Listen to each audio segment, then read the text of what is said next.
العالمین والصلاة والسلام علی اشرف الانبیاء والمرسلین و اہل بیتہ الطیبین الطاہرین المعصومین، اما بعد۔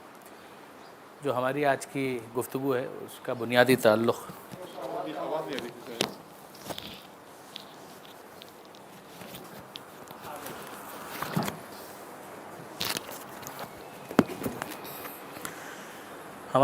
بنیادی طور پر تقریر اور مجلس کی تیاری ہی کے حوالے سے ہے۔ اب آواز آ رہی ہے یا ابھی بھی مشکل ہو رہی ہے؟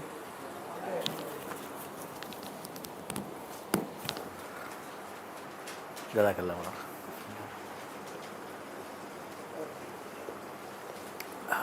شکریہ۔ مجلس اگر بنیادی طور پر ہم اس کو 3 حصوں میں تقسیم کرنا چاہیں تو یہ 3 اس کے اجزاء بنیں گے: خطبہ، بیان اور مسائل۔ میرا نہیں خیال ہے کہ اس کے اندر کوئی راکٹ سائنس ہے، بہت بنیادی سی بات ہے کہ یہ خطبہ ہے، بیان ہے اور مسائل۔ عام طور پر جو ہمارے یہاں روش ہوتی ہے، یہ مولانا کام کر رہا ہے لیکن آواز ناراضی ہے۔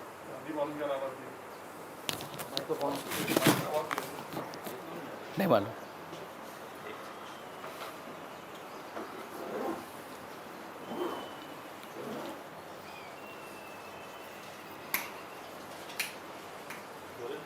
بسم اللہ الرحمن الرحیم، الحمد للہ رب العالمین، الرحمن الرحیم، مالک یوم الدین۔ اب ٹھیک ہو گیا۔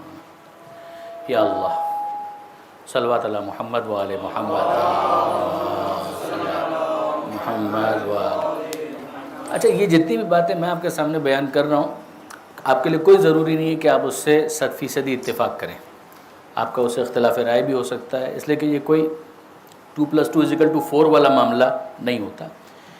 افراد اپنے اپنے اعتبار سے اپنے اپنے اپروچز رکھتے ہیں، اپنا اسلوب ہوتا ہے، مگر جو میں بات بیان کر رہا ہوں اس کو خود ذہن میں رکھتے ہوئے آگے ہم اپنی گفتگو کو بڑھاتے ہیں کہ خطبہ، بیان اور پھر مسائل، یہ 3 حصے ہیں۔ اچھا، اب ظاہر ہے کہ آپ میں سے بعض احباب وہ ہوں گے کہ جو پہلے سے مجالس پڑھ رہے ہیں، ان کا ایک تجربہ ہے، ان کا ایک ایکسپیرینس ہے۔ بعض ایسے ہوں گے کہ جنہوں نے ماضی قریب کے اندر مجلس پڑھنا شروع کیا ہوگا، بعض ایسے ہوں گے کہ جنہوں نے شاید ابھی مجلس پڑھنا باقاعدہ شروع نہیں کیا ہوگا۔ تو تینوں طرح کے افراد ہوں گے۔ وہ احباب کے جنہوں نے یا مجلسیں کم پڑھی ہیں یا مجلس پڑھنا ابھی شروع نہیں کیا، ان کے لیے میں گزارش کروں گا کہ خطبے کا ایک اسٹینڈرڈ فارمیٹ وہ بنا لیں جو بہت کمپلیکیٹڈ نہیں ہونا چاہیے۔ یعنی ایک وہ خطبہ ہے کہ جس کو آپ بہت طولانی بنائیں، کہ جس کے اندر نہج البلاغہ میں امیر المومنین کی حمد ہے، اس کو آپ نے اٹھایا اور اس کو مثلا 3-4 منٹ تک حمد پروردگار کرتے رہے، اس کے بعد پھر 2-3 منٹ تک پیغمبر اکرم کی حمد کرتے رہے یا ثنا کرتے رہے، اور اس کے بعد پھر آل محمد سے متعلق آپ نے 2-4 جملے کہے، تقریباً 5-6 منٹ 7 منٹ کا یہ خطبہ فقط ابتدائیہ جو ہے وہ بن جائے۔ یہ ان افراد کے لیے ایڈوائزیبل نہیں ہے کہ جنہوں نے ابھی اتنا زیادہ تجربہ حاصل نہیں کیا ہے۔ ان کے لیے بہت مناسب ہے کہ وہ اپنے خطبے کو مختصر رکھیں۔ اگر صرف اتنا بھی رکھیں کہ الحمدللہ رب العالمین کافی ہے، کوئی حرج نہیں ہے، اور پھر اس کے بعد مثلا والصلاۃ والسلام علی اشرف الانبیاء والمرسلین اور پیغمبر اکرم کا نام لیں کنیت کے ساتھ، لوگ درود پڑھیں، اور پھر اس کے بعد آپ اہل بیت کا ذکر کریں، اور پھر اس کے بعد اعداء مجمعین کے اوپر لعنت بھیج کر آگے بڑھ جائیں، اور پھر آپ جب درود وغیرہ ہو جائے تو اپنی آیت سے اپنی مجلس کو باقاعدہ شروع کریں۔ ان افراد کے لیے کہ جو نئے ہیں، کم تجربے کے ساتھ ہیں، ان کے لیے میری ہمیشہ یہی ایڈوائس ہوگی کہ وہ اس کو مختصر رکھیں، اس کو طولانی نہ کریں۔ اچھا، وہ احباب کے جو ایک عرصے سے مجلسیں پڑھ رہے ہیں اور ان کے لیے خطبہ پڑھنا کوئی ایسا ایشو نہیں ہے، اس لیے کہ وہ ایک پریکٹس کے اندر آ چکے ہیں، ان کو بھی میں یہ مشورہ دوں گا کہ خطبے کو خواہ بہت طولانی مت کریں۔ یعنی یہ خطبہ جو ہے، اس کا ڈیوریشن اعوذ باللہ سے لے کر آخر تک جو آپ کا آیت کو تلاوت کرنے کا موقع ہے، اگر یہ 4 منٹ کے اندر کمپلیٹ ہو جائے تو بہت اچھا ہے۔ 3 سے 4 منٹ، 4.5 منٹ کے اندر مکمل ہو جائے تو بہت اچھا ہے۔ آپ میں سے وہ احباب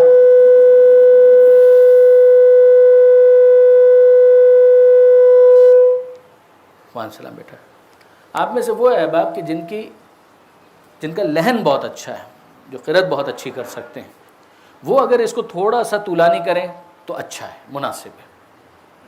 وہ اگر اچھے لہن کے ساتھ جس طرح سے قاری قرأت کرتے ہیں اسی طریقے سے اگر وہ بھی خطبے کو بھی پڑھتے ہیں تو یہ بہت اچھا ہے، اس لیے کہ اس کی ایک امپیکٹ ویلیو ہے، اس کا ایک اثر ہے سامعین کے اوپر.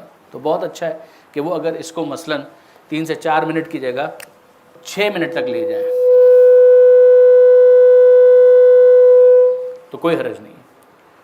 لیکن وہ احباب کہ جن کی قرأت اتنی اچھی نہیں ہے یا جو اس حوالے سے اسپیشلٹی نہیں رکھتے، ان کو میرا مشورہ 3 سے 4 منٹ کا ہی ہوگا.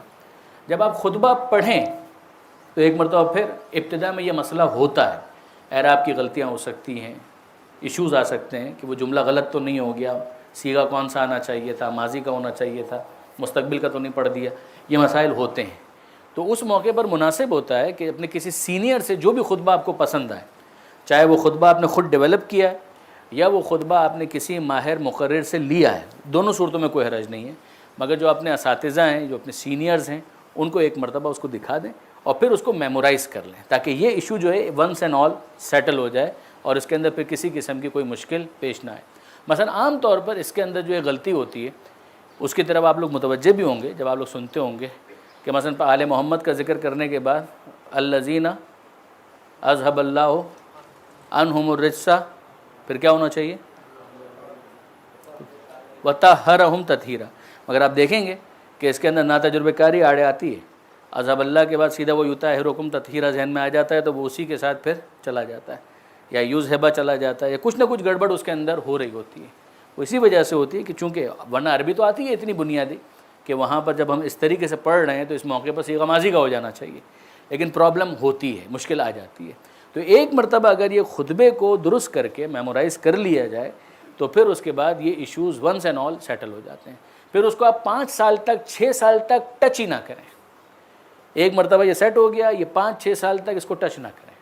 اس کو جو ٹچ کرنا ہے آپ 5-6 سال کے بعد کیجیے گا، جب آپ خود اتنے مہارت کے مرحلے میں آ جائیں، اتنی ایکسپرٹیز ڈیولپ کر لیں کہ اب کوئی مسئلہ نہیں ہے. یہ خطبے جو ہیں وہ تو بالکل یعنی فنگر ٹپس کے اوپر آ گئے، اب آپ اتنا اس کو ڈیولپ کر سکتے ہیں، ماڈیفائی کر سکتے ہیں، تو پھر آپ کریں تبدیلیاں، کوئی حرج نہیں ہے. ابتدا میں اس کو طے کرنے کے بعد 5-6 سال تک میرا مشورہ ہے کہ بالکل بھی ٹچ مت کیجیے گا. پھر یہ جو بیان کی بات ہے نا، اس پر ہم آخر میں آئیں گے. یہ جو مصائب ہے اس کے اوپر آئیے. پہلے مصائب کے حوالے سے مناسبت کا خیال رکھنا بہت ضروری ہے. مثلا اگر آپ عاشور کے دن 40 کے مصائب پڑھیں گے بہت غلط ہو جائے گا. اگر آپ 8 ربیع الاول کو عاشور کے مصائب پڑھیں گے وہ بھی غلط ہو جائے گا.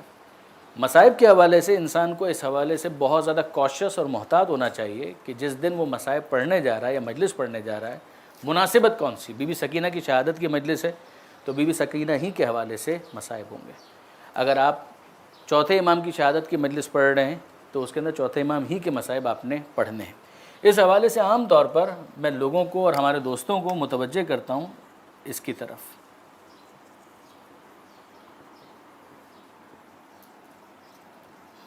بیان المصائب، یہ مولانا صادق حسن صاحب کے جو مصائب انہوں نے بیان کیے ہیں اس کا ایکسٹریکٹ ہے.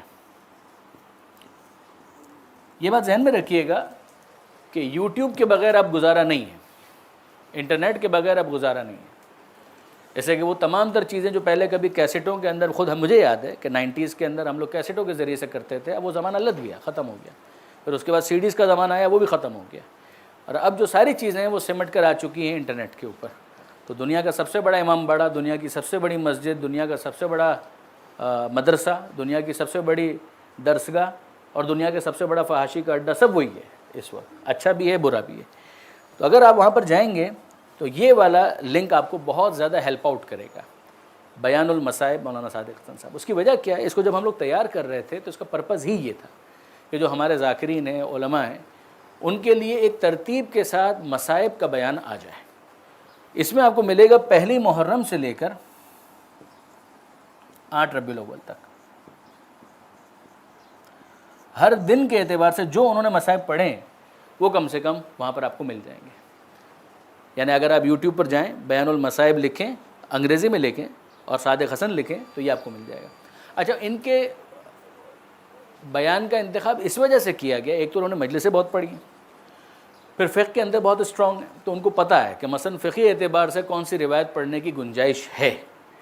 آپ اپنی تحقیق کے اعتبار سے ہو سکتا ہے کہ اختلاف کریں، وہ آپ کا حق ہے، لیکن کم سے کم جواز کی حد تک موجود ہوگا کہ ہاں جواز ہے، جائز ہے، تو ایک اطمینان ہو جاتا ہے کہ ٹھیک ہے ایک صاحب علم ہے کہ جس کا اتنا تجربہ ہے اور اس نے ان مصائب کو اس تاریخ کو پڑھا۔ اب مثلا مثال کے طور پر آپ کو اگر دعوت آتی ہے کہ 14 صفر کو آپ کو مجلس پڑھنی ہے اور آپ کو نہیں سمجھ میں آ رہا کہ 14 صفر کو مصائب مجھے کس کے پڑھنے ہیں، کس طریقے سے مصائب کو ترتیب دینا ہے، کتابیں آپ کے سامنے کھلی ہوئی ہیں، آپ لائبریری کے اندر جائیں گے تو مقاتل ہی مقاتل ہیں، معصومین کی سیرت کے اوپر کتابیں ہی کتابیں ہیں، آپ کے پاس کربلا کے حوالے سے بھی بہت ساری کتابیں مل جائیں گی، مگر اس موقع پر آپ نے کیا بیان کرنا ہے وہ اگر ایک کنفیوژن ہے تو آپ صرف 14 صفر کی تاریخ میں چلے جائیں اور دیکھیں کہ انہوں نے کیا مصائب پڑھے، تو اس کا نتیجہ یہ نکلے گا کہ آپ کے لیے مصائب کے لیے جو مواد آپ کا انتخاب کرنا ہے وہ آسان ہو جائے گا۔ اچھا، یہ ایک چیز ہے۔ پھر اس کے بعد ایک دوسری جو خوبی اس پورے سیٹ کے اندر آپ کو ملے گی وہ یہ ہے کہ مثلا جناب سیدہ، یہ تو پہلی محرم سے 8 ربیع الاول تک ہو گیا، تو جناب سیدہ ان کے مصائب آپ پڑھنا چاہتے ہیں تو 3 تقاریر اس حوالے سے موجود ہیں، صرف مصائب ہی ایکسٹریکٹ کیے ہوئے۔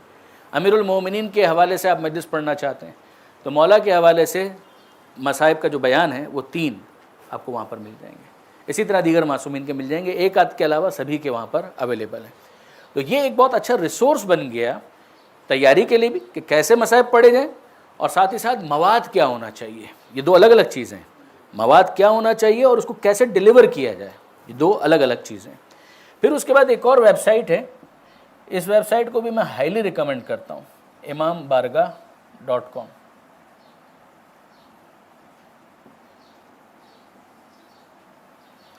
imambارگاہ.com، اس کا فائدہ یہ ہے کہ اس کو کافی عرصے سے انہوں نے اپڈیٹ نہیں کیا، یعنی ہونا یہ چاہیے تھا کہ اس کے اندر وہ اضافہ کرتا ہے، وہ اضافہ نہیں کیا انہوں نے، مگر جتنا ہے اتنا بھی خوب ہے۔ اس ویب سائٹ کا فائدہ یہ ہے کہ اس ویب سائٹ کے اوپر آپ کو سرچنگ فیسلٹی بہت اچھی دی ہوئی ہے۔ مثلا آپ یہ کر سکتے ہیں کہ آپ اس میں جائیں اور آپ خطیب کا انتخاب کریں، وہ آپ کو چوائس دیتا ہے، زبان کا انتخاب کرنے کی چوائس دیتا ہے، پھر اس کے بعد خطیب کا انتخاب کرنے کی چوائس دیتا ہے، پاکستان یا غیر پاکستان کی چوائس دیتا ہے، پھر اس کے بعد عنوان کی چوائس دیتا ہے۔ آپ کی مرضی ہے کہ آپ ٹاپک کو سلیکٹ کر لیں، مثلا آپ گفتگو کرنا چاہتے ہیں اور آپ نے لسٹ میں دیکھا کہ آپ کو موضوع نظر آیا تطہیر، تو تطہیر کے موضوع کے اوپر مثلا جتنے علماء کی تقاریر ان کے بینک کے اندر ڈیٹا کے اندر اویلیبل ہوگی وہ آپ کو لا کے پریزنٹ کر دیں گے۔ آپ موضوعی اعتبار سے نہیں چاہتے، آپ مصائب کے موضوع کے اعتبار سے چاہتے ہیں، اور مثلا مثال کے طور پر آپ یہ چاہتے ہیں کہ جو قافلہ روانگی کے بعد واپس پہنچا تھا مدینہ منورہ، آمد مدینہ، اس کے مصائب آپ چاہ رہے ہیں وہ آپ کو مل جائیں گے۔ آپ وہاں پہ سلیکٹ کریں آپشن، اور پھر جب آپ اس کو ٹائپ کریں گے تو وہ سامنے آپ کے لسٹ دے دے گا کہ ان علماء کے، مثلا رشید ترابی صاحب کے، صادق حسن صاحب کے، ذیشان ندر جوادی صاحب کے، طالب جوہری صاحب نے جو مصائب بیان کیے وہ سب آپ کو یہاں پر ایک ساتھ مل جائے گا۔ یہ بہت مفید ہے اس اعتبار سے کہ آپ کو ڈائیورسٹی مل جاتی ہے، ایک تنوع آپ کے سامنے آ جاتا ہے، آپشنز آپ کے سامنے بڑھ جاتے ہیں۔ تو اس حوالے سے یہ دونوں جو ویب سائٹس ہیں ان کو میں آپ کو ہائیلی ریکمینڈ کرتا ہوں کہ ان کے ساتھ دوستی کریں، اس کو سنیں، اس کے اوپر جائیں، اس کو ڈاؤن لوڈ کریں اپنے پاس، دیکھیں، سنیں، تاکہ آپ کے لیے آسانی ہوتی چلی جائے۔ اس کے بعد کم سے کم مصائب کے اندر جو مواد کا سلیکشن ہے نا وہ آپ کا پرابلم سالو ہو جاتا ہے، وہ آپ کا مسئلہ باقی نہیں رہتا۔ اچھا، ہوگا کیا کہ آپ نے اس کو سنا یا اس کو سنا یا کہیں اور سے سنا، اور پھر اب اس کے بعد آپ اس کے اندر بلڈ کرنا چاہتے ہیں، یعنی مزید اضافہ کرنا چاہتے ہیں، تو اب آپ کے پاس گنجائش ہے۔ اب آپ کتاب، یعنی ایسا نہیں ہے کہ آپ نے کتاب پڑھی نہیں ہے، ہمارا مفروض یہ ہے کہ آپ نے کتاب پڑھی ہے۔ کربلا سے متعلق اگر آپ مصائب پڑھنا چاہتے ہیں تو کربلا سے متعلقہ کچھ کتابوں کا مطالعہ لازمی ہے آپ کے لیے۔ مثلا آپ صحیفہ کربلا علی نظری منفرد اس کو چاٹ لیں اچھی طریقے سے، شہید انسانیت نقن صاحب اس کو آپ پوری طریقے سے ہضم کر لیں، یا مثال کے طور پر طالب جوہری صاحب کی جو کتاب ہے حدیث کربلا اس کو آپ پوری طریقے سے میمورائز کر لیں۔ میمورائز کرنے سے میری مراد یہ ہے کہ آپ اس کو اچھی طرح سے جانتے ہوں کہ وہاں پر کیا مواد لکھا ہوا، تو اس کا فائدہ کیا ہوگا کہ کتاب آپ کے سامنے ہے، 2-3 اچھی کتابیں آپ کے سامنے پیش نظر ہیں، آپ بنیادی معلومات رکھتے ہیں، آپ کو جو بیان مصائب کے حوالے سے مواد کا انتخاب کرنا تھا وہ یہاں سے مل جائے گا، آپ کو کچھ اضافہ کرنا ہے، ایڈیشن کرنا ہے، تو وہ کتابیں آپ کے لیے ہیلپ فل ہوں گی، وہ آپ کے لیے مفید ہوں گی، ممد ہوں گی، اور پھر اس کے بعد آپ اس میں اضافہ کر کے اس کو اور نکھار سکتے ہیں، اس کے اندر اور زیادہ بہتری لا سکتے ہیں۔ پھر اس کے بعد جب آپ 2 مرتبہ 3 مرتبہ 4 مرتبہ 5 مرتبہ 10 مرتبہ، یعنی مجھے اچھی طرح سے یاد ہے، میں کسی اور کی بات نہیں کرتا، میں اپنی بات کرتا ہوں کہ جب ابتدا میں مصائب پڑھنے کے لیے ہم لوگ تیاری کیا کرتے تھے، یہ 90s کی میں بات کر رہا ہوں، یا بالکل 90s اور ارلی 2000 کی میں بات کر رہا ہوں، کہ اس زمانے کے اندر ہم لوگ لگاتے تھے کیسٹ اور ان کے ساتھ ہم لوگ بولتے تھے.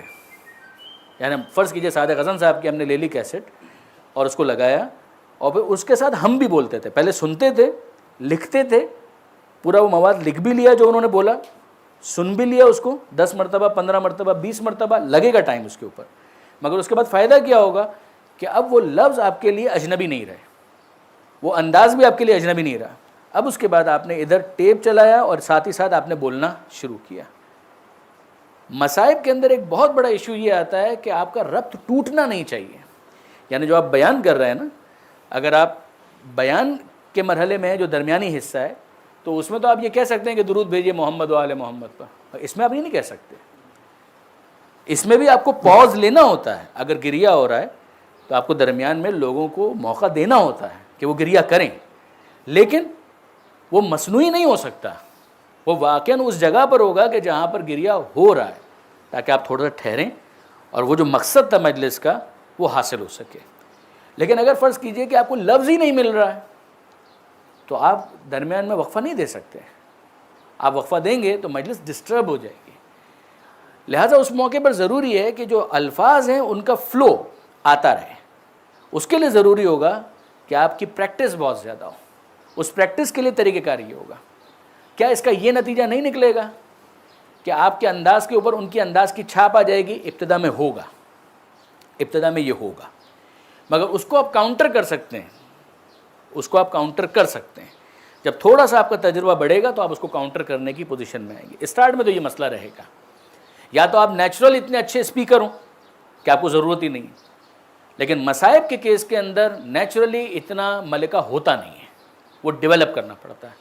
وہ جو ملکہ ہے وہ عام طور پر بیان مصائب کے حوالے سے نہیں ہوتا. ایک آدمی نیچرل اسپیکر ہو سکتا ہے، مصائب کے بیان کرنے میں بھی نیچرلی اس کے پاس اتنا ملکہ ہو، یہ مشکل ہے. یہ عام طور پر نہیں ہوتا. اس کو ڈیولپ کرنا ہوتا ہے. اس ڈیولپمنٹ کے لیے یہ ایک فیز ہے کہ جس سے آپ کو گزرنا پڑے گا. پھر اس کے بعد اس مرحلے پر آپ پہنچیں گے کہ جہاں پر آپ اپنے آپ کو اس چھاپ سے آزاد کرائیں. اس بنیادی مواد کے اندر آپ کا مواد جتنا اضافہ ہوتا جائے گا نا، اتنا زیادہ آپ اس چھاپ سے آزاد ہوتے چلے جائیں گے. آپ اگر اسی پہ اٹک کر رہ گئے تو پھر وہ چھاپ برقرار رہے گی. یعنی ہو سکتا ہے کہ آپ کو جان علی شاہ کاظمی صاحب کا انداز بہت پسند ہو تو آپ ان کو سنیے. ہو سکتا ہے کہ آپ کو رشید ترابی صاحب کا انداز بہت پسند ہو تو آپ ان کو سنیے. ہو سکتا ہے کہ آپ کو نقن صاحب بہت پسند ہو، آپ ان کو سنیے. مگر جس کو بھی آپ سنیں گے نا تو کچھ نہ کچھ ان کی چھاپ آپ کے بیان کے اوپر آئے گی. اس سے ہٹنے کا طریقہ آگے جا کر یہ ہوگا کہ آپ کا اپنا مواد جو ہے اس میں اضافہ ہوتا چلا جائے، مگر ابتدا میں یہ مشکل آئے گی. اچھا، ایک اور چیز جو یوٹیوب ہی کے حوالے سے میں آپ سے گزارش کروں گا وہ ہے رشید ترابی صاحب، علامہ رشید ترابی صاحب. اگر آپ اس میں جائیں گے نا تو محمدی ٹیپ بینک، صرف ٹیپ بینک اگر آپ لکھیں اور رشید ترابی لکھیں،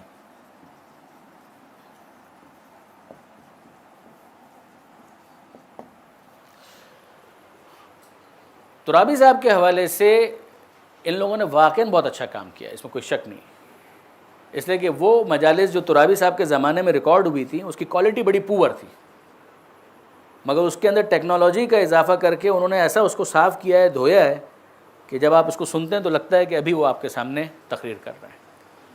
تو یہ بھی ایک بہت اچھا ریسورس بن چکا ہے یوٹیوب کے اوپر کہ مولانا صادق حسن صاحب، جان علی شاہ کاظمی صاحب، اور پھر اس کے علاوہ اگر آپ دیکھنا چاہیں تو مثلا رشید ترابی صاحب، نقن صاحب، 100 کے قریب نقن صاحب کی تقاریر ہیں، 100 سے زیادہ رشید ترابی صاحب کی تقاریر ہیں.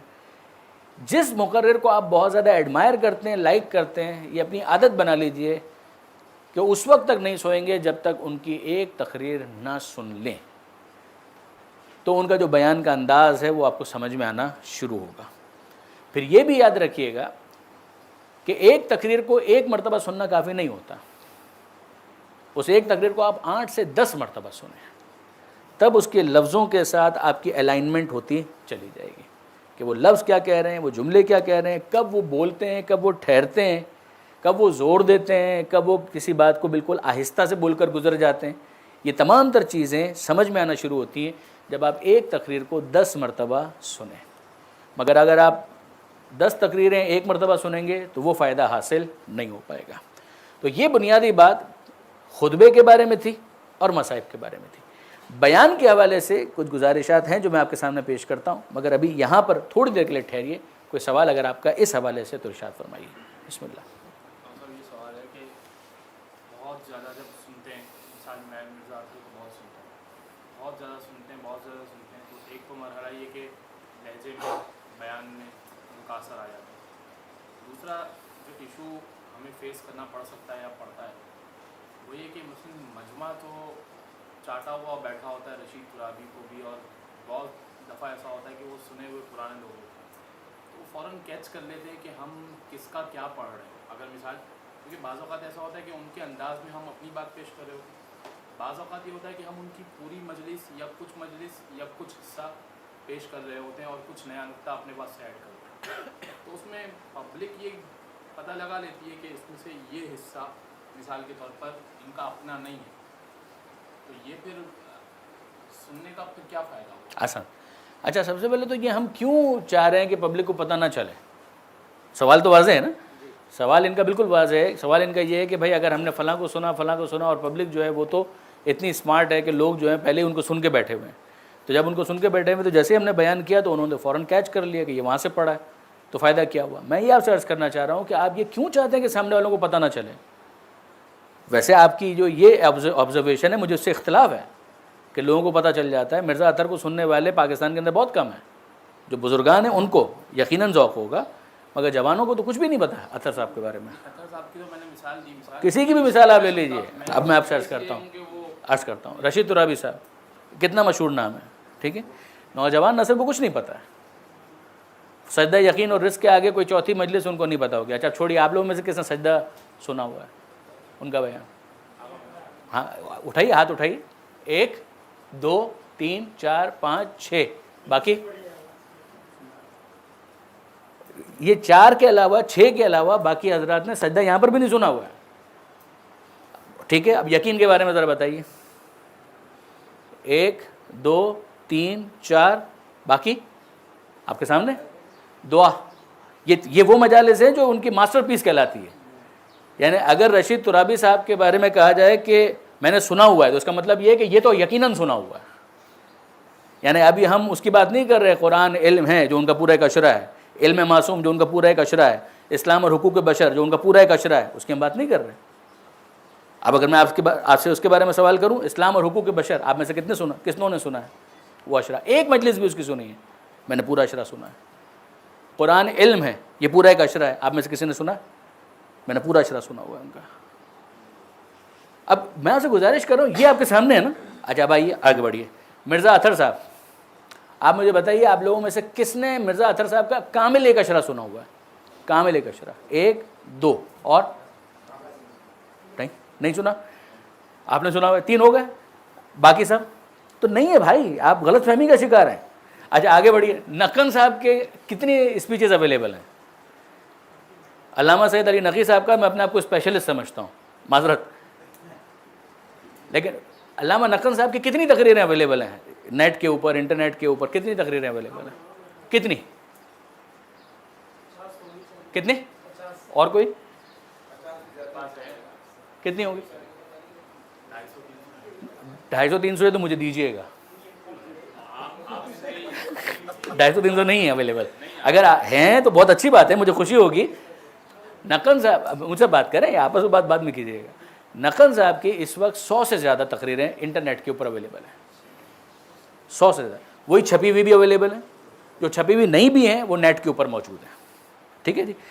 آپ میں سے کتنوں نے ایک اشرہ پورا سنا ہے نقن صاحب کا؟ یہ 1 2 نہیں ہے بھائی، نہیں ہے. آپ غلط فہمی کا شکار ہیں، آپ غلط فہمی کا شکار ہیں. نہیں سنا ہوا ہے لوگوں نے. اس وقت آپ نقن صاحب کو پڑھیں، رشید ترابی صاحب کو پڑھیں، آپ اطہر صاحب کو پڑھیں، طاہر جھرولی صاحب کو پڑھیں، ابن حسن ننیروی، ان کی 2 تقریریں اب اس سے کچھ زیادہ ہو گئی ہیں. ابن حسن ننیروی بہت بڑا نام ہے، بہت بڑے خطیب تھے. مگر ان کی 2 سے 3 تقریریں انٹرنیٹ کے اوپر اویلیبل ہیں، یوٹیوب کے اوپر سننے والی ہیں. آپ کو انداز پتہ چلے کہ وہ کس طریقے سے مجلسیں پڑھتے تھے، ان کا بیان کیا تھا، پتہ چلے گا. یہ جو کلب عابد صاحب، ان کی چند تقریریں انٹرنیٹ کے اوپر موجود ہیں، ان کو آپ سنیے. زیادہ نہیں ہیں، کچھ تقریریں ہیں، ان کو سنیے آپ. تو یہ تو آپ بھول جائیے کہ عوام جو ہے وہ سب چاٹ کر بیٹھے ہیں. نہیں چاٹ کے بیٹھے ہیں، خواص چاٹ کے نہیں بیٹھے، عوام کہاں سے چاٹ کے بیٹھے ہیں. اب اس کے بعد آئیے دوسری بات، میں اس سے بھی اختلاف کرتا ہوں. یعنی اگر میں ان کا مواد پڑھ رہا ہوں تو میں کیوں حوالہ نہ دوں ان کا کہ یہ ان کا نقطہ ہے. اگر آپ سمجھتے ہیں کہ پوری تقریر ہی ان کی ہے تو ان کے لیے ایک سورہ فاتحہ پڑھائیے اسٹارٹ میں. آپ اعلان کر دیجئے کہ ان کے بیانات سے میں نے استفادہ کیا، ایک سورہ فاتحہ، خدا حافظ، بسم اللہ. اب اس کے بعد آپ پڑھتے چلے جائیے، آپ کو بار بار کہنے کی بھی ضرورت نہیں. آپ سمجھ رہے میری بات؟ تو اس میں کوئی مسئلہ نہیں ہے. بھائی آپ غزل پڑھنا چاہتے ہیں تو مقطع کے بغیر نہ پڑھیں، اور مقطع اپنے نام سے بھی نہ پڑھیں. میر تقی میر کی غزل ہے نا، تو آپ بغیر مقطع کے کیوں پڑھنا چاہتے ہیں؟ غالب کی غزل ہے، غالب کے نام سے پڑھیے. بغیر مقطع کی بھی نہ پڑھیں اور اپنے نام سے بھی نہ پڑھیں. میرا تو کم سے کم مشورہ یہی ہوگا. باقی ٹھیک ہے، ہر دفعہ آپ سمجھتے ہیں کہ ایک مجلس ہے وہ آپ نے 4 جگہ پڑھی ہے تو 2 جگہ نام لے دیا، 2 جگہ نہیں لیا تو بھی ٹھیک ہے، کوئی اتنا بڑا مسئلہ نہیں ہے. لیکن اس کو اپنے ذہن سے نکال دیں کہ عوام جو ہے وہ چاٹ کر بیٹھے. نہیں بھائی، عوام کے پاس اتنا ٹائم ہوتا تو پھر بات کیا تھی. اور اگر کوئی اچھی چیز ہے اور وہ تکرار بھی ہو جائے تو اس میں بھی کوئی حرج نہیں. اظہر حسن زیدی صاحب تخیل کے ساتھ پڑھا کرتے تھے. یعنی ان کے بیانات کو آپ ایز اٹ از کتاب میں ڈھونڈنے جائیں گے آپ کو نہیں ملے گا. یہ ان کا تخیل تھا، جو خطیب کا تخیل، جو شاعر کا تخیل ہوتا ہے اسی طرح سے خطیب کا تخیل ہوتا ہے. وہ خطیب کا جو تخیل ہے اس کو اگر آپ دیکھنا چاہیں تو اظہر حسن زیدی صاحب سے زیادہ اچھا خطیب آپ کو نہیں ملے گا. یہ بھی ایک انداز ہے. لیکن بہرحال میں تو واپس آؤں گا اس کے اوپر کہ اس حوالے سے کوئی اگر ابھی بھی آپ کا سوال ہے، جو مصائب کے حوالے سے میں چاہ رہا تھا کہ کلیئرٹی ہونی چاہیے. جی، جو میں نے 3 کتابوں کے نام لیے، ایک ہے اس کے اندر حدیث کربلا، علامہ طالب جوہری. یہ ایکچولی اس کتاب کی خوبی کیا ہے میں آپ کو بتاؤں. جو انہوں نے زندگی پر مصائب پڑھے ہیں نا، اس کے ریفرنسز کے ساتھ انہوں نے ایک مطالعہ وہ اپنا کتاب کی صورت میں چھاپ دیا ہے. وہ اچھا ہے، بہت اچھا ہے. پھر ایک ہے صحیفہ کربلا، علی نظری منفرد. اس کتاب کا فائدہ یہ ہے کہ اس کے اندر عربی متن آپ کو بہت سی جگہوں پر اعراب کے ساتھ مل جاتا ہے. وہ کنفیوژن ختم ہو جاتی ہے غلط پڑھنے والا. کس کا؟ اردو میں بھی ہے، انگریزی میں بھی ہے، دونوں میں. علی نظری منفرد، اور کتاب بھی بہت ہے، دارالثقافہ نے چھاپا تھا اس کو. ترجمہ ہوا بھی بہت اچھا ہے، غالباً نثار زین پوری صاحب نے کیا تھا. یہ ایک، یہ دوسرا، اور پھر اس کے بعد تیسری کتاب شہید انسانیت، نقن صاحب کی.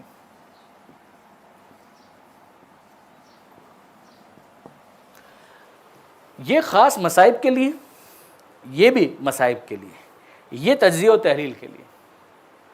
شہید انسانیت جو ہے تجزیہ و تحلیل کے لیے. پھر اس کے بعد روایات ازا جو لاہور سے شائع ہوئی ہے، وہ خطبہ ہی کا بیان ہے، بیان خطبہ ہی کا ہے. مثلا رشید ترابی صاحب جس طرح سے مصائب پڑھتے تھے اس کو لکھ دیا انہوں نے. نقن صاحب، حافظ کفایت حسین صاحب، اظہر حسن زیدی صاحب، ظفر حسن امروی صاحب، ان بزرگان نے جس طرح سے مصائب پڑھیں، اب یہ بڑے نام ہیں تو انہوں نے پڑھیں تو کم سے کم جواز آ جاتا ہے کہ ہاں ٹھیک ہے انہوں نے پڑھیں تو کم سے کم فقہی اعتبار سے جواز ہوگا، تبھی انہوں نے پڑھا ہے. ٹھیک ہے، آپ کو اس کا ریفرنس نہ بھی ملے تو کم سے کم ان کا بیان کرنا ایک حوالہ بنتا ہے ان بزرگان کا. اسی طریقے سے اور دیگر بھی علماء کرام ہیں کہ جن کی اس حوالے سے مجالس کی کتابیں اویلیبل ہیں، ان کو آپ دیکھ سکتے ہیں. مگر یہ جو اگر بنیادی اگر اسٹرکچر آپ کے پاس آ جاتا ہے نا تو چیزیں کافی حد تک سالو ہو جاتی ہیں. مشکلات کافی حد تک ایک خطیب کے نقطۂ نظر سے جو مصائب بیان کرنے کی ہیں وہ حل ہو جاتی ہیں. پھر اس کے بعد یہ آپ کو یقیناً دیکھنا ہوتا ہے کہ مصائب کے بعد ماتم ہے یا زیارت ہے. اگر ماتم ہے تو پھر دعا کا موقع نہیں، لیکن اگر ماتم نہیں ہے زیارت ہے تو پھر دعا کا موقع ہے. پھر آپ نے دعا کرانی ہے، اور دعا کے ساتھ پھر دعا کا بھی ایک سٹینڈرڈ فارمیٹ کے اوپر لے آئیے. اس کے اندر 2 سے 3 جملے جو ہیں وہ تبدیل ہوں گے موقع کی مناسبت سے. فرض کیجیے ایصال ثواب کی مجلس ہے تو مرحوم کا ذکر ہوگا، اس کے حوالے سے دعا ہوگی. ایصال ثواب کی مجلس نہیں ہے تو اس کی ضرورت نہیں ہے، تمام مرحومین کے بارے میں عمومی طور پر بات کی جا سکتی ہے. مگر بہرحال آپ کو اسٹینڈرڈ اپنا ایک فارمیٹ بنا لینا ہے کہ مثلا دعا مجھے کرانی ہے تو پھر یہ کرانی ہے، پھر یہ کرانی ہے، پھر یہ کرانی ہے، پھر یہ کرانی ہے. مثلا بیماروں کے بارے میں بات کرنی ہے، پھر بے روزگاروں کے بارے میں بات کرنی ہے، پھر بے اولاد کے بارے میں بات کرنی ہے، پھر اولاد کی تربیت کی بات کرنی ہے، پھر یہ. میں آپ سے بالکل صحیح کہہ رہا ہوں، اس کو آپ سنجیدگی سے لیجیے. اگر آپ اس کے اندر کہ نہیں یار اس وقت جو ذہن میں آئے گا کر دیں گے، جی نہیں، اس کو لکھیے. 8-10 جملے ہی لکھنا ہے نا، اس کو لکھیے کہ یہ دعا مجھے اس طرح سے منگوانی ہے، اس میں یہ الفاظ ہوں گے اور یہ آپ کا زندگی بھر کا کورس ہوگا. اس کو بھی تبدیل نہیں کرنا ہے سوائے اس کے کہ آپ کنونس ہو جائیں کہ یہ جملہ اور بہتر ہے، تو پھر اس کو مین جو آپ کا فارمیٹ ہے اس کے اندر تبدیل کریں، پھر یاد کر لیں. یہاں تک کہ آپ کے 4-5 سال 6 سال گزر جاتے ہیں، پھر چیزیں آٹو پر آ جائیں گی، پھر آپ کو ان چیزوں کی ضرورت نہیں رہے گی. پھر اگر فوری بھی کوئی تبدیلی کرنی ہے آپ کریں، مگر 4 سے 5 سال 6 سال تک اس کو بالکل ایک اسٹینڈرڈ آپریٹنگ پروسیجر کے تحت چلائیں. جس طرح سے ایک ٹائم ٹیبل ہوتا ہے کہ پہلے یہ پھر یہ پھر یہ پھر یہ، اسی طریقے سے دعا کے اندر پہلے یہ پھر یہ پھر یہ پھر یہ پھر یہ، اور پھر اس کے بعد زمانے کے امام کے اوپر آنا ہے، ان کے ظہور کی دعا مانگنی ہے، اللہ اللہ خیر صلی اللہ ختم کرنا ہے. مگر اس کے اندر یہ ہوتی ہے پروفیشنل اپروچ جس کو آپ کہیں نا، یعنی پروفیشن کا لفظ جو ہے وہ اتنا اچھا نہیں ہے جب ہم بات کریں اپنے شعبے کے اعتبار سے، لیکن بالکل اس کے اندر کہ آپ ذرا سے بھی کوتاہی نہیں کر رہے ہیں، بالکل کیلکولیشن کے ساتھ آپ اپنی چیزوں کو چلا رہے ہیں.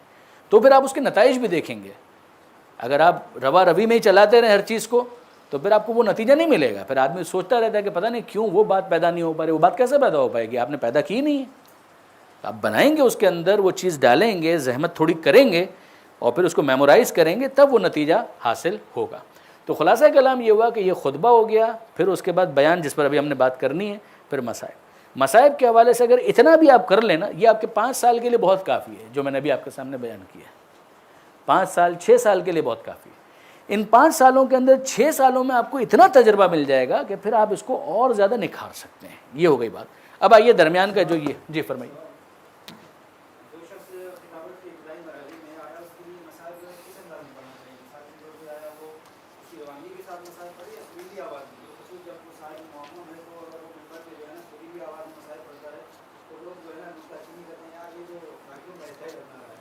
ایکچولی میں آپ سے گزارش کروں کہ اس میں ہمیں بہرحال کریڈٹ دینا پڑے گا جہان علی شاہ کاظمی صاحب کو. وہ ایک ریولوشن لے کر آئے تھے مصائب کے پڑھنے کے انداز میں، اور ابتدا میں انہوں نے بھی یہ باتیں سنی. اچھا، اور آپ دیکھتے ہیں کہ وہ کتنا اس کو کلک کر گئے، ان کو مقبولیت حاصل ہوئی بہت زیادہ. ایران کے اندر، عراق کے اندر کیا یہ رواج نہیں ہے ترنم میں پڑھنے کا؟ ہے نا. تو کیا مسئلہ ہو گیا؟ کیا معممین نہیں پڑھتے ہیں؟ اس کے اندر پڑھتے ہیں. اگر کسی جگہ پر یہ رواج ہے اور آپ بھی اس میں کمفرٹیبل ہیں، مثلا میں کمفرٹیبل نہیں ہوں، اگر میں اس طریقے سے مصائب پڑھنا چاہوں گا میں نہیں پڑھ پاؤں گا، مجھے معلوم ہے. ایک بات یاد رکھیے گا، ایک انگریزی کے اندر وہ کہتے ہیں سواٹ انالیسس. یہ ہے اسٹرینتھ، یہ ہے ویکنیس، یہ ہے اپارچونٹی، اور یہ ہے تھریٹ. اسٹرینتھ کا مطلب ہوتا ہے طاقت، صلاحیت. ویکنیس کا مطلب ہے کمزوری. اپارچونٹی کا مطلب ہے مواقع، اور تھریٹ کا مطلب ہے رکاوٹیں یا مشکلات. مثلا آپ انگریزی میں تقریر کرنا چاہتے ہیں، آپ کی اسٹرینتھ نہیں ہے. آپ میری بات سمجھ رہے ہیں؟ میں سندھی میں تقریر کرنا چاہتا ہوں، مجھے سندھی نہیں آتی ہے، یہ میری کمزوری ہے نا. تو میرے لیے مشکل ہوگا کہ میں سندھی میں تقریر کر پاؤں. تو مجھے اس بات کو جاننا ہے کہ میری طاقت کیا ہے اور میری کمزوری کیا ہے. زبان آپ کی پہلی طاقت یا پہلی کمزوری بنے گی، یہ بات یاد رکھیے گا. اسی طریقے سے اگر مثال کے طور پر ایک شخص ہے، وہ اپنے اس ویکنیس کو پہچانتا ہے کہ میں ترنم میں نہیں پڑھ سکتا ہوں. اچھا، نہیں پڑھ سکتا ہوں کا ایک تو مطلب یہ ہوتا ہے کہ میں کوشش ہی نہ کروں اور میں فتویٰ دے دوں اپنے بارے میں کہ میں نہیں پڑھ سکتا ہوں تو بات ہی ختم ہو گئی. نہیں میں نے کوشش بھی کر لی لیکن مجھے اندازہ ہوا کہ نہیں یار یہ میرا کام نہیں ہے یار, میں نہیں کر سکتا. تو اب اس کے بعد آپ اس بات کو پہچانیے کہ آپ کی اسٹرینتھ کیا ہے. آپ ویسے ہی جب بیان کرتے ہیں تو روانی ہے اس میں, یا پیدا ہو سکتی ہے؟ تو آپ نے کہا ہو سکتی ہے, تو بسم اللہ.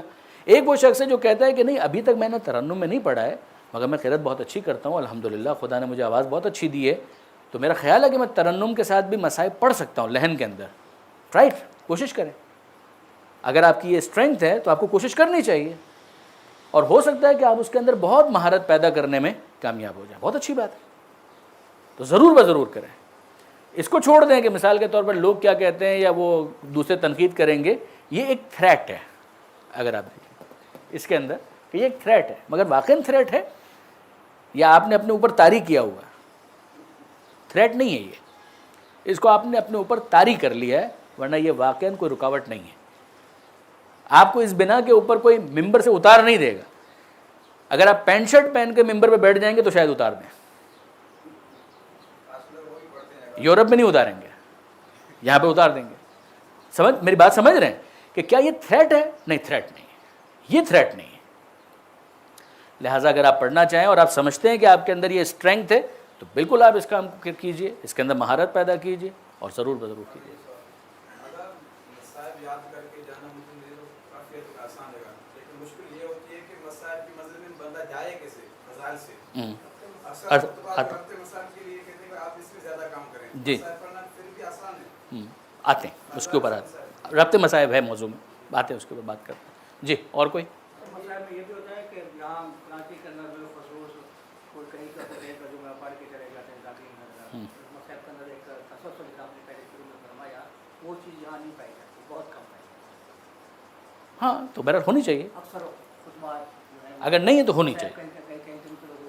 ہاں تو یہ نہیں ہونا چاہیے نا, اسی کے لیے تو ایک حل دیا نا کہ یہ حل اس کا ہو سکتا ہے. اچھا اب آئیے تھوڑا سا اس بیان سے پہلے ہم ربط مصائب کے اوپر چلے جائیں. ہاں مجھے نہیں فرمائیے, یوں کیا جائے گا, یوں کیا جائے گا. مجلس شروع کہاں سے ہو رہی ہے, اینڈ کہاں پر ہو رہی ہے؟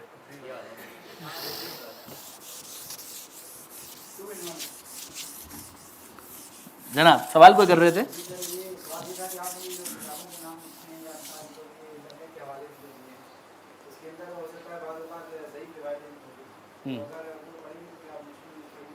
میں اس کے اندر عرض کرتا ہوں.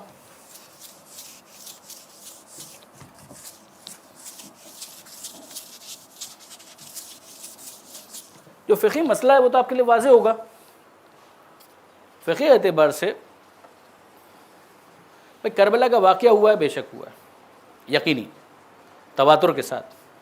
پھر اس کے بعد امام حسین کی شہادت ہوئی ہے, بے شک ہوئی ہے. کربلا میں بہت سارے شہداء شہید ہوئے ہیں, ان کی تعداد کیا تھی, کتنے تھے؟ ٹھیک ہے نا, 72 سے لے کر آپ 145 150 تک چلے جائیے, ہے نا, اس میں کوئی پرابلم نہیں ہے. اب اگر مثال کے طور پر یہ ہمیں پتہ ہے کہ کربلا میں شہداء شہید ہوئے ہیں, یہ یقینی, تعداد میں اختلاف ہے.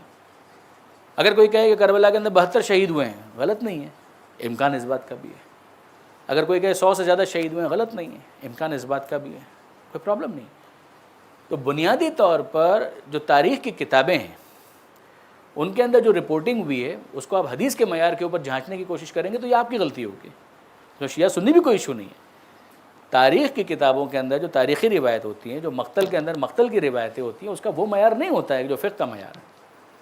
اسی لیے جو فقہا سے آپ سوال کریں گے کہ بھئی ہم کون سی روایت پڑھ سکتے ہیں, تو وہ کیا بات کہتے ہیں, یعنی بنیادی بات, باقی تو آپ اس کی تفصیلات خود ہی واقف ہیں, کہ اگر کوئی چیز کتاب میں رپورٹ ہوئی ہے اور آل محمد سے متعلق جو تقدس کا ایک تصور لوگوں کے ذہن میں ہے, اگر وہ ڈسٹرب نہیں ہوتا ہے تو اس کو آپ پڑھ سکتے ہیں. جزیات ہیں نا, وہ تو ڈیٹیلز ہیں, اس میں کوئی پرابلم نہیں, کوئی مشکل نہیں. لیکن کوئی ایسی چیز پڑھنا کہ جس کا کوئی حوالہ نہیں ہے, اس میں مسئلہ ہو جائے گا. ایک بات یاد رکھیے گا مصائب کے حوالے سے, ایک ہوتا ہے تخیل. اسی لیے جو کتابیں ہیں ان کی ذیشان رضا جوادی صاحب نے بہت اچھی تقسیم کی ہے. ان کی جو کتاب ہے قمر بنی ہاشم, اس کے آغاز میں انہوں نے مقدمہ لکھا اور اس کے اندر انہوں نے کتابوں کی تقسیم کی, تاریخ, سیرت, مقتل, مجلس. یہ مجلس کی کتابیں, تاریخ کی کتابیں ہیں سیرت کی کتابیں ہیں، مقتل کی کتابیں اور مجلس کی کتابیں، اور ان کے درمیان کیا فرق ہے؟ تاریخ مثلا تبری وہ ڈیٹ وائز چلتا ہے، تاریخ الامم والملوک بادشاہوں کی تاریخ وہ ڈیٹ وائز چلے گا، اس صدی میں یہ ہوا، پھر اس میں یہ ہوا، پھر اس میں یہ ہوا، پھر اس میں یہ ہوا۔ اس میں کربلا بھی آ جائے گا، اس میں کربلا کے 60 کے قریب پیج بنیں گے، 60 65 70۔ جیسے آپ کا کوئی واقعہ ہے، وہ جنگ اخبار میں کتنا آتا ہے؟ جتنا آتا ہے اتنا کربلا تاریخ میں آئے گی۔ یہ بات یاد رکھیے گا کہ جو مین اسٹریم جو میڈیا ہے وہ تاریخ ہے، اس زمانے کا مین اسٹریم میڈیا یہی ہوتا تھا، تبری ہے، ابن کثیر ہے، وغیرہ وغیرہ۔ تو آپ کا جو واقعہ ہے وہ دوسرے واقعات کے ساتھ مل کر ایک واقعے کے طور پر رپورٹ ہوگا، یہ بات یاد رکھیے گا۔ تو اس میں آپ کو تفصیل نہیں ملے گی۔ مثلا میں نے آپ سرچ کیا تاریخ تبری کے اندر واقعہ کربلا 60 صفحے کا ہے، 70 صفحے کا ہے، اس سے زیادہ کا نہیں ہے۔ لیکن اب اگر آپ آ جائیں مقتل کے اندر، تو مقتل اور تاریخ میں کیا فرق ہے؟ تاریخ سارے واقعات کو لے کر چل رہی ہے، مقتل ایک واقعے کو لے کر چل رہا ہے، اس کا سبجیکٹ ہی کربلا ہے۔ یعنی یہ آپ سمجھے کہ آپ کا فیس بک کا پیج ہے کہ جس کے اوپر آپ اپنی جو ڈیٹیلز ہیں وہ دینا چاہتے ہیں، وہ آپ کا اخبار ہے، وہ مین اخبار نہیں ہے، وہ آپ کا اخبار ہے، اور اس کے اندر آپ ڈیٹیلز دینا چاہتے ہیں۔ آپ وہ جو جنگ اخبار ہے اس نے تو ایک تصویر بھی بڑی مشکل سے دینی ہے، آپ یہاں پہ 25 تصویریں دے دیں، کوئی مسئلہ نہیں، آپ اپنے دل کی ساری باتیں وہاں پر لکھ دیں، کوئی حرج نہیں ہے۔ سمجھ رہے بات کو؟ سیرت کے اندر یہ ہوتا ہے شخصیت کو فوکس کیا جاتا ہے، اس کا اخلاق کیسا تھا، اس کی سخاوت کیسی تھی، اس کی شجاعت کیسی تھی وغیرہ، اس میں شخصیت کو فوکس کیا جاتا ہے۔ مقتل کے اندر جیسے کہ میں نے عرض کیا تاریخ ہی ہے، مگر مقتل ایک خاص واقعے کو فوکس کرتا ہے، اور وہ ہمارے کیس کے اندر کربلا ہے۔ مجلس کے اندر کیا ہوتا ہے؟ مجلس کے اندر خطیب کی خطابت ہے،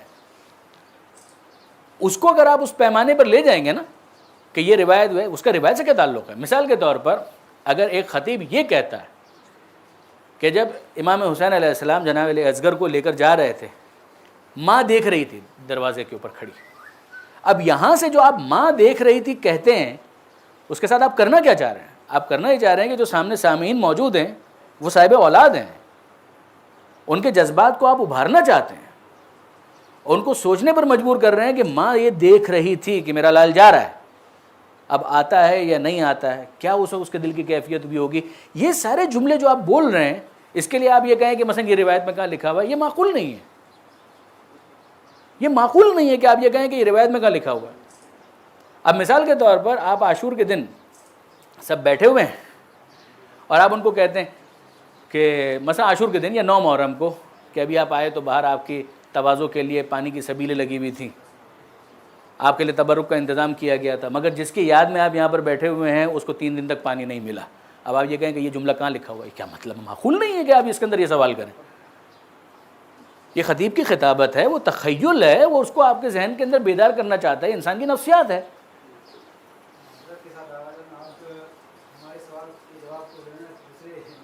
فرمائیے۔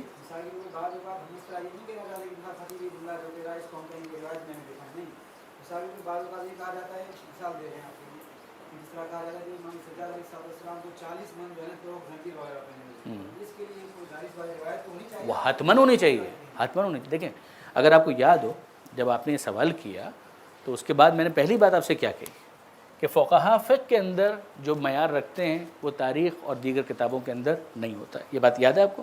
72 اور 150 کی مثال میں نے آپ کے سامنے پیش کی تھی، یہ بھی ذہن میں آپ کے۔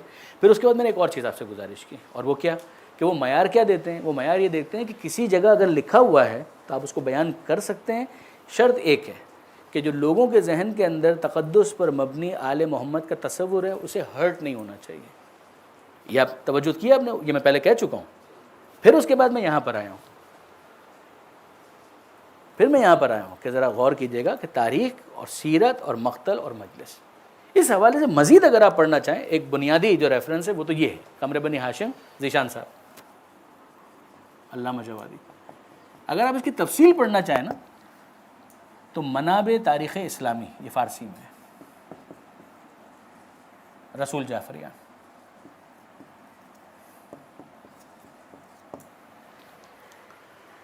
بہت اچھی کتاب ہے، موٹی ہے تقریباً، میرا خیال میں مولانا کہتے 500-600 صفحے کی تو تھی وہ، رسول جعفریان کی یہ کتاب، یہ بہت اچھی کتاب ہے.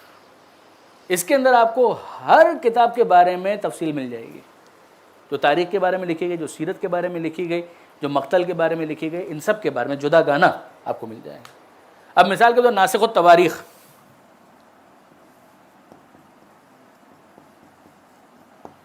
ناسخ التواریخ کو یہ لکھتے ہیں منسوخ التواریخ.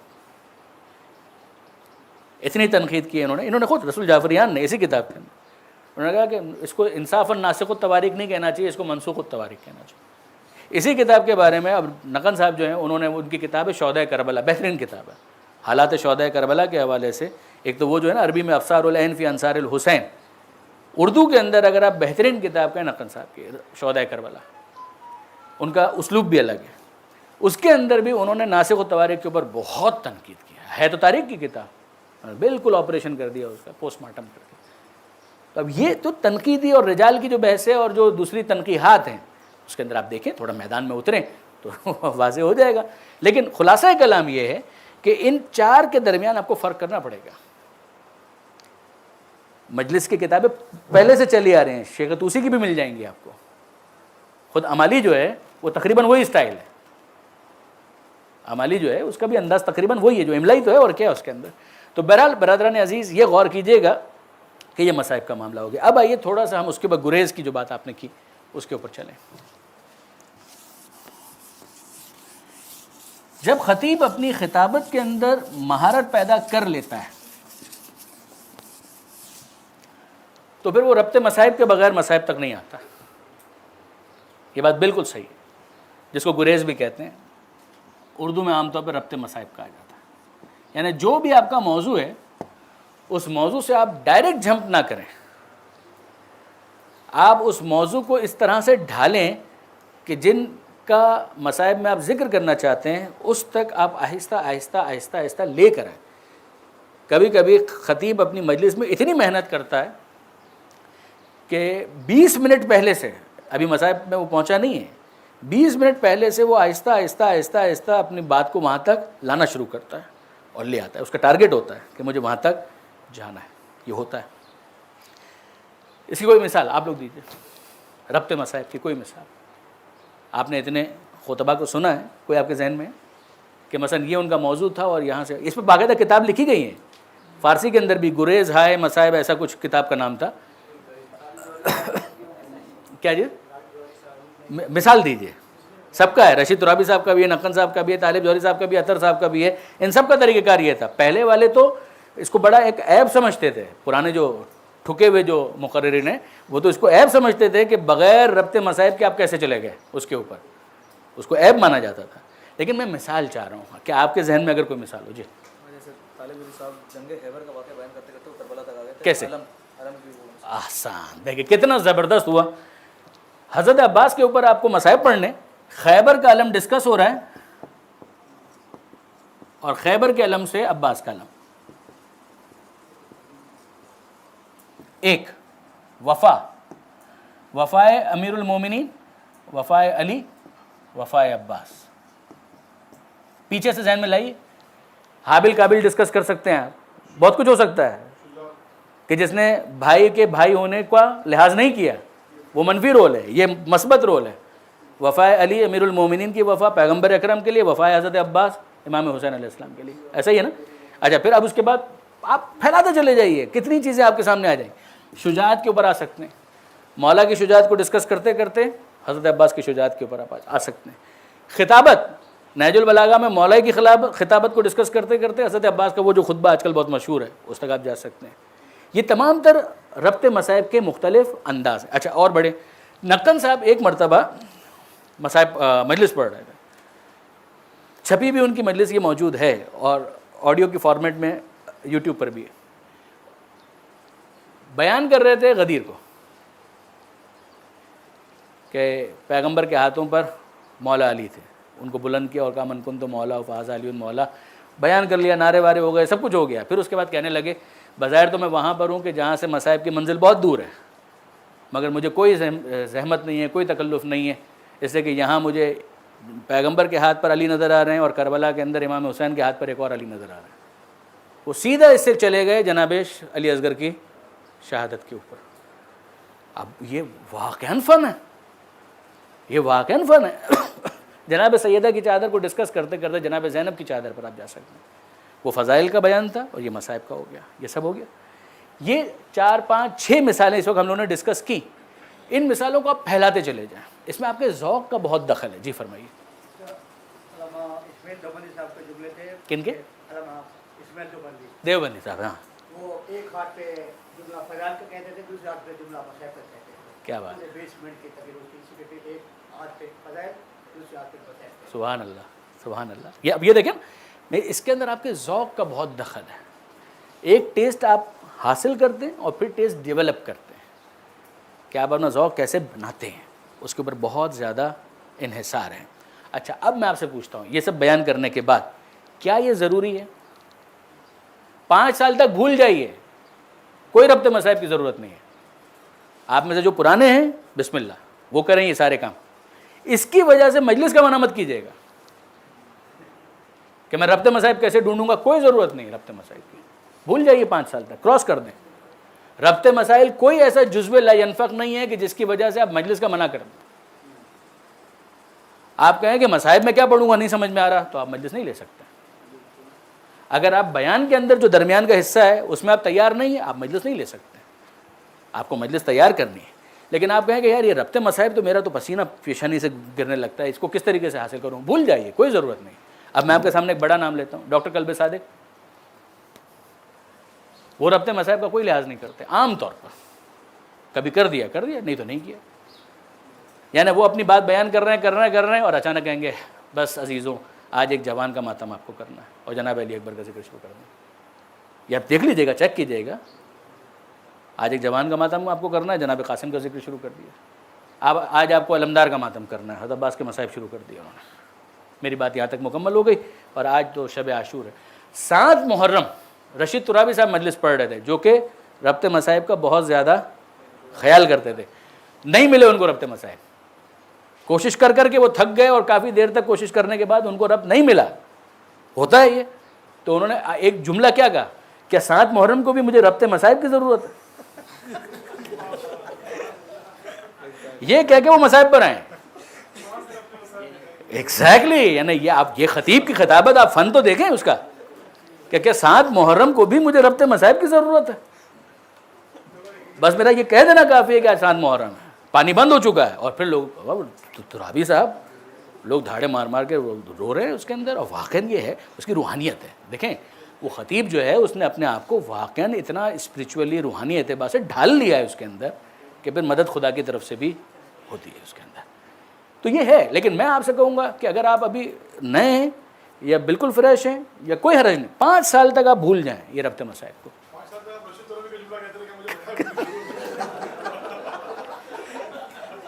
اس کی وجہ سے مجلس کا منع مت کیجیے گا، بات واضح اس کے اندر۔ اب آئیے تھوڑا سا، اب کتنا ٹائم ہے، 5.5-7 منٹ، ساتھ ہی چل رہے ہیں، ہاں۔ گزارش یہ جو بیان کے حوالے سے ہے نا، آیت بہت امپورٹنٹ ہے۔ ایک تو میں آپ سے عرض کروں گا کہ جب آلریڈی بزرگان کی جو مجلسیں موجود ہیں نا، ان کو آپ پڑھیں، سنیں اور پڑھیں، جو پہلے بھی میں آپ سے عرض کر چکا۔ نقن صاحب پڑھنا آپ کے لیے لازم ہے ان کو، تاکہ آپ کی اردو بھی بہتر ہو۔ جو اہل زبان ہیں میں معافی چاہتا ہوں، وہ میرے مخاطب نہیں ہیں، لیکن بہرحال اردو بہتر کرنے کے لیے نقن صاحب کو پڑھیے۔ مصطفیٰ جوہر صاحب کی جو تقاریر ہے وہ بھی چھپ کر آ گئی ہیں، مگر اس کے اندر کمپوزنگ کے بڑے ایررز ہیں، ورنہ وہ بھی بہت اچھا مواد ہے۔ رشید ترابی صاحب کی 5-6 موجود ہیں جلدیں، ان کو آپ پڑھیں، باقاعدہ بنی بنائی جو مجالس موجود ہیں ان کو آپ پڑھیں۔ ذیشان ادر جوادی صاحب نے کچھ مجلسیں لکھی ہی اس کے لیے ہیں کہ جو مبتدئین ہیں، جو نئے ہیں، ان کے لیے انہوں نے لکھی ہے، میں نے خود اس سے استفادہ کیا۔ میں بالکل آپ سے صحیح عرض کر رہا ہوں، 90s کے اندر جب میں نے باقاعدہ مجلسیں پڑھنا شروع کی تھی تو اس موقع پر میں نے ذیشان صاحب کے ان مسودوں سے بہت زیادہ استفادہ کیا تھا۔ میں اس کو لیتا تھا، میمورائز کرتا تھا اور مجلسیں پڑھتا تھا، اس سے بہت فائدہ حاصل کیا۔ اسی طرح سے ان کی ایک کتاب ہے ذکر و فکر، یہ نکات ہیں ذیشان صاحب کی۔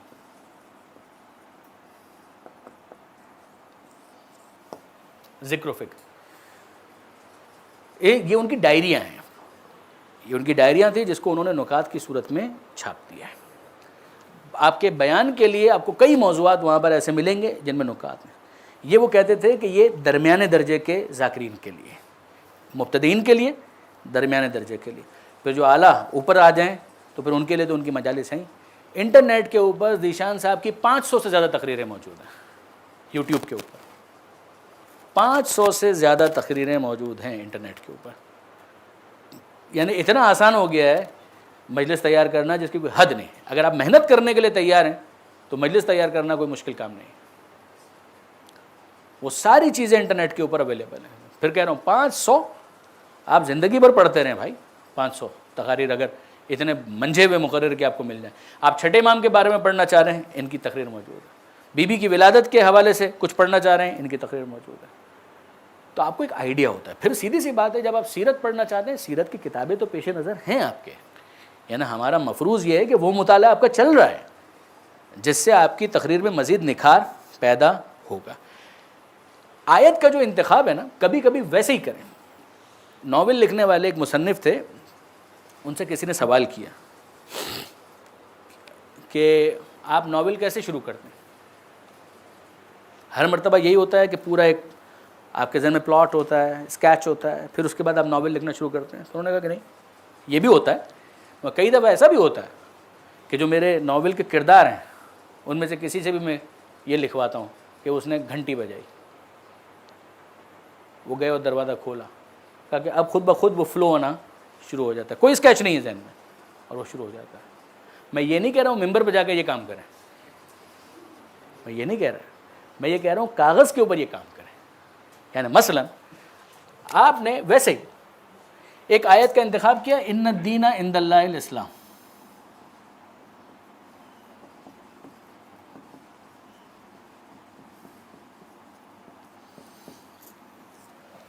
ٹھیک ہے جی، آپ مجھے بتائیے پہلی چیز کیا ہونی چاہیے؟ خطبہ ہو گیا، خطبے کے بعد آپ نے سرنامہ کلام کی آیت بنا دی. بتائیے کیا پہلا جملہ کیا ہونا چاہیے؟ اس کے بارے میں کیا بیان کریں گے آپ؟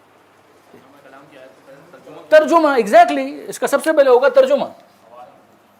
ترجمہ. پھر اس کے بعد کیا ہوگا؟ دوسری چیز، یہ گھنٹی بج رہی ہے، اس کے بعد آپ بتائیے اب دوسری چیز کیا ہوگا؟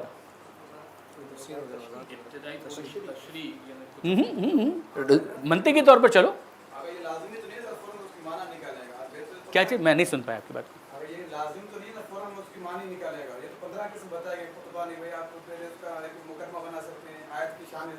بالکل بنا سکتے ہیں. میں تو صرف آپ سے کہہ رہا ہوں کہ فرض کیجئے ابھی آپ کے سامنے یہ آپ کا کاغذ ہے اور آپ ابھی بنانا چاہ رہے ہیں، بناؤ نا. جیسے انہوں نے کہا ترجمہ، بالکل صحیح ہے، معقول بات ہے. اس کے بعد تشریح. میں تشریح نہیں، سوچو منطقی اعتبار سے اور کیا ہونا چاہیے. آپ ایک چیز چھوڑ رہے ہیں درمیان میں، اس کو میں کہہ رہا ہوں کہ یاد کریں کیا ہونا چاہیے. نو حدیث بھی حدیث تو بہت بعد میں آئے گی. احسن، حوالہ. اچھا تو شاید ہم سننے میں رہ گئے. حوالہ. حوالے کے اندر کیا چیزیں آئیں گی؟ آیت کا نمبر اور سورے کا نمبر. سورہ اور آیت نمبر. ٹھیک ہے جی. اب اس کے بعد کیا ہوگا؟ نہیں نہیں، ابھی بھی نہیں، ابھی بھی غلط. وہی ایک سٹیپ میں سو رہا ہے، اس لیے میں کہہ رہا ہوں گھنٹی بجی ہے، آگے بڑھیں نا، جلدی نہیں کریں. یہ سب آپ کر سکتے ہیں، یہ جتنی چیزیں بھی ہو رہی ہیں نا یہ سب آپ کر لیں، جمپ کر جائیں. مگر میں یہ کہنا چاہ رہا ہوں کہ یہ اگر آپ اس سیکوینس کو فالو کریں گے نا تو آپ کے یہ 4 سے 5 منٹ کا مواد ہے وہ کیوں آپ مس کر رہے ہیں؟ یہ 4 سے 5 منٹ کا مواد ہے درمیان میں، آپ کیوں اس کو مس کر رہے ہیں؟ آپ اس کو پھیلائیں، 5 منٹ کا یہ مواد بنتا ہے پورا. لفاظی بعد میں آئے گی، ابھی نہیں. ابھی مجھے یہ بتائیے کیا مس کیا ہو رہا ہے؟ ابھی آپ نے صرف سورہ کا نام بتایا، آیت نمبر بتایا، اب کیا بتائیں گے اگلی چیز؟ یہ سورہ کون سا ہے، اس کا بیک گراؤنڈ کیا ہے. مثلا یہ سورہ بقرہ ہے،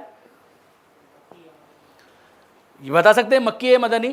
اب آپ یہ بتا سکتے ہیں کہ مکی اور مدنی میں فرق کیا ہوتا ہے، اس سورہ کی کل کتنی آیتیں ہیں، اس سورہ کا موضوع کیا ہے. یہ کرنے کے بعد یہ 3 سے 4 منٹ، میں نہیں کہہ رہا کہ اس کے اوپر آدھا گھنٹہ لگائیں، یہ آپ کا اہم مین موضوع نہیں ہے، یہ آپ کا درمیان کا موضوع ہے. جس طریقے سے آپ کھانا بریانی پکوائیے، سلاد بھی تو دیں گے کہ نہیں دیں گے؟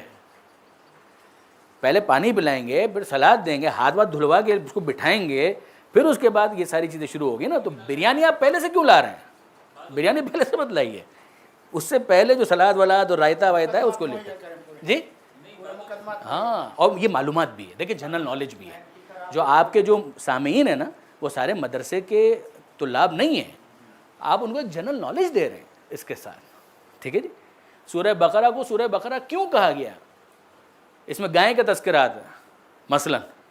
پھر آپ یہ سمجھائیں کہ ایسا نہیں ہے کہ پورے سورے کے اندر بس گائے ہی کا ذکر ہے, اور بھی بہت ساری باتیں ہیں. قرآن مجید کے اندر عنوانات اس طریقے سے نہیں ہوتے ہیں.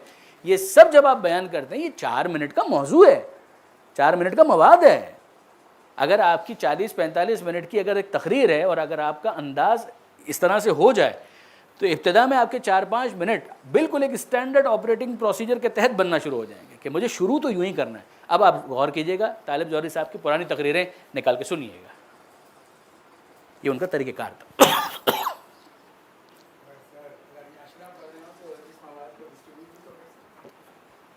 عشرے میں ہوگا, عشرے میں یہ پہلی مجلس میں ہو سکتا ہے, دوسری مجلس میں نہیں ہوگا. دوسری مجلس میں صرف ترجمہ ہوگا اور آپ شروع کریں گے بریانی کی طرف. تو سلاد آپ کل کھا چکے ہیں. اب اس کے ہاں جی جی جی اب آئیے اس کے اندر یہ یہاں تک پہنچنے کے بعد, ٹھیک ہے جی. اب یہ آیت کا ترجمہ تو آپ نے کر دیا تھا, ٹھیک ہے, اور یہاں تک آپ پہنچ گئے. اب واپس آپ ترجمے کو ریکال کروائیں, اور ریکال کروانے کے بعد اب اس کے اندر دیکھیے کون کون سے الفاظ ہیں. الدین, الاسلام, یہ 2 مین الفاظ ہیں. ان 2 لفظوں کی تشریح کے اندر آپ کو ہیلپ ملے گی لغت سے, آپ کو قرآن کی دوسری آیتوں سے. وَمَن يَبْتَغِ غَيْرَ الْإِسْلَامِ دِينًا فَلَن يُقْبَلَ مِنْهُ. اس کے اوپر اگر آپ اس کے ساتھ مربوط کرتے ہوئے بحث کو آگے بڑھاتے ہیں تو یہ گفتگو آگے بڑھتی ہے. پھر اس کے بعد اس کے ساتھ ہی ایک بہت اہم اور سنجیدہ اور حساس موضوع جو پلورلزم کا آج کل ہے اس کے اوپر بات ہو سکتی ہے. یہ ساری چیزیں ہو سکتی ہیں. لفظ اسلام قرآن میں اور کہاں کہاں استعمال ہوا ہے, آ سکتا ہے. دین کہاں کہاں استعمال ہوا ہے, آ سکتا ہے. اسلام کی تعریف امیر المومنین نے کیا کی ہے نہج البلاغہ میں؟ الاسلام هو التسلیم والتسلیم هو الیقین والیقین هو الاقرار والاقرار هو العمل والعمل هو الاداء یہ ساری چیزیں. یعنی آپ اگر اس کو پھیلاتے چلے جائیں, دیکھتے چلے جائیں تو آپ کے سامنے بہت ساری چیزیں کھلتی چلی جائیں گی. یہ سب آپ اپنا بنائیں. مثلا صرف اسی ایک آیت کو, یہ تو میں نے یعنی ابھی ذرا وقت نہیں ہے ورنہ میں آپ کو کاغذ دیتا. یقین کریں ایک ایکٹیویٹی ہوتی ہے نا کہ کاغذ لیجیے اور بنائیے, دیکھتے ہیں کیا ہوتا ہے, لیکن اب ٹائم نہیں ہے. لیکن آپ اس کو ضرور کیجیے, آج ہی کیجیے, گھر جا کر کیجیے. اسی آیت کو لیجیے اور اس آیت کے ذیل میں اسی ترتیب سے اس کو بناتے چلے جائیے. یہ بنا لیں, پھر اس کے بعد نقن صاحب کی 10 تقریریں ہیں اس موضوع کے اوپر, جا کے دیکھیے گا. اسی موضوع پہ نقن صاحب کی 10 تقریریں ہیں. معرکۃ الآراء اس کو دیکھیے گا, جس کا عنوان ہے دین فقط اسلام ہے. تو یہ دیکھیے تو اس سے مزید اندازہ ہوگا. جی ارشاد. مثلا کسی ایسا موضوع رکھنا چاہ رہے ہیں جیسے سورہ مومنون میں مومنوں کی علامات, آپ مثلا 10-11 آیت ہیں سورہ فرقان کے آخر, تو مثلا معاشرے کا اگر موضوع بنانا چاہیں تو مثلا باقی تھوڑا سا اگر بلانی ہے تو پھر آیات کو کس طرح پڑھیں, ساری آیات کو پڑھیں یا ان میں سے فقط سب ڈپینڈ کرتا ہے. اگر آپ کے عشرے کا موضوع ہے تو سیدھی سی بات ہے, پھر تو ہر جو صفت آئی ہے وہ ایک ایک تقریر کا موضوع بن جائے گی. اس طرح سے کیا ہے, اس طرح سے علماء نے کیا ہے. یہ نیٹ کے اوپر اویلیبل بھی ہے. مثلا البتہ وہ انگریزی میں تھا. سید محمد رضوی نے 10 تقریریں اسی موضوع کے اوپر کی. یہ کیا بالکل ایگزیکٹلی یہی ہوگا نا, یہی ہوگا اس کے اندر. جی اگر جیسے اسے لفظ انّا ہی ہے شروع کے اندر, مثلا میں اپنا ایک تجربہ بیان کر رہا ہوں. ارشاد. مثلا اگر مجمع پہ آپ تھوڑی سی اپنی عربی ساکھ آپ نے بٹھانا چاہتے ہیں تو یہ بھی ہو سکتا ہے کہ آپ مثلا انّا پہ 1 منٹ کی گفتگو کرتے ہیں. کر سکتے ہیں, بور نہ ہو جائیں. بس یہ ذہن میں رکھیے گا, آپ عربی نکات جو استفادہ ہے ادبیات سے وہ کریں, اس میں کوئی حرج بھی نہیں, مگر اس کو اتنا بوجھل نہ بنا دیں. اگر آپ بوجھل بنا دیں گے تو اس کا نتیجہ یہ نکلے گا کہ ان کے لیے یہ گراں ہوگا, پھر ان کی توجہات ہٹ جائے گی. تو یہ جو ایک خطیب کا کام ہے نا, ایک خطیب کا کام یہ ہے کہ وہ اپنے مجمع کو انگیج رکھے, یہ اس کا کام ہے. ورنہ اس کی گفتگو اگر بوجھل ہو جائے گی تو مجمع ادھر ادھر ہونے لگے گا. اور یہ بھی میں آپ سے عرض کر دوں کہ آپ کی جو تقریر کا دورانیہ ہے کوشش کریں کہ 45 منٹ سے زیادہ نہ ہو. اگر آپ کے میزبان آپ سے کہہ رہے ہیں کہ 20 منٹ کی تقریر کیجیے گا تو میرا مشورہ ہے 18 منٹ کی کیجیے گا.